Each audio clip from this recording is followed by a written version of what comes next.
India के top financial investors 2600 crore के office assets खरीद रहे हैं। ग्लोबल टेक जाइंट 1000+ करोड़ का लीज साइन कर रहे हैं। तो समझ जाओ, commercial real estate aggressively grow कर रहा है। क्या ये deals future property price growth का सिग्नल है?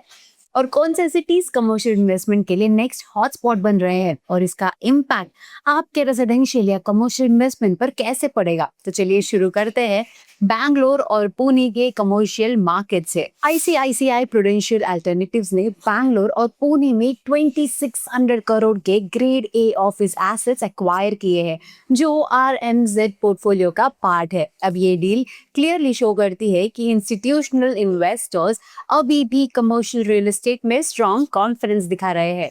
अब क्या ये डील्स प्राइस ग्रोथ का सिग्नल है? तो हाँ, क्योंकि जब लार्ज फंड्स इतना बड़ा इन्वेस्टमेंट करते हैं, इसका मतलब है कि उन्हें लॉन्ग टर्म रेंटल डिमांड और प्राइस अप्रिसिएशन दोनों का स्ट्रॉन्ग एक्सपेक्टेशन है। Now why is this important for you? See, commercial real estate institutional investors के लिए अट्रैक्टिव बना हुआ है। Long term rental income model stable returns दे रहा है and smart money already future growth में इन्वेस्टेड दिख रहा है। अगर बड़े फंड्स अभी एंट्री ले रहे हैं, तो क्या रिटेल इन्वेस्टर्स लेट हो रहे हैं? एनवीडिया ने बैंगलोर के बैगमनी कैपिटल में 7.6 लाख स्क्वायर फीट का ऑफिस स्पेस लीज किया है।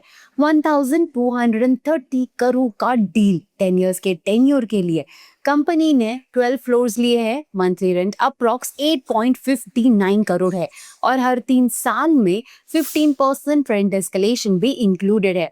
अब कौन से सिटीज नेक्स्ट हॉटस्पॉट बन रहे हैं? तो बैंगलोर क्लियरली टॉप पर है, लेकिन पुणे और मुंबई भी स्ट्रॉन्ग रेस में है, क्योंकि ये cities IT, AI and corporate expansion के मेन हब्स बन चुके हैं।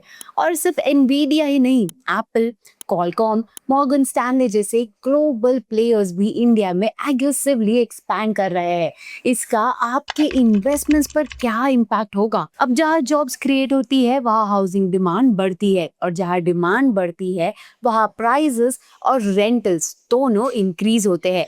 इसका मतलब अगर आप रेसिडेंशियल प्रॉपर्टी देख रहे हो, तो इन आईटी हब्स के आसपास एरियाज फ्यूचर में और एक्सपेंसिव हो सकते हैं।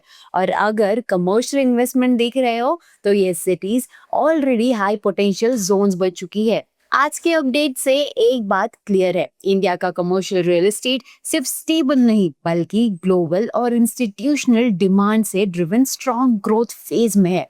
अब अगर आप ऐसे सिंपल और यूजफुल प्रॉपर्टी इनसाइट्स चाहते हो, तो वीडियो को लाइक करें, शेयर करें एंड nobrokerage.com को सब्सक्राइब जरूर करें। मिलते हैं नेक्स्ट रियलिटी चेक एपिसोड में।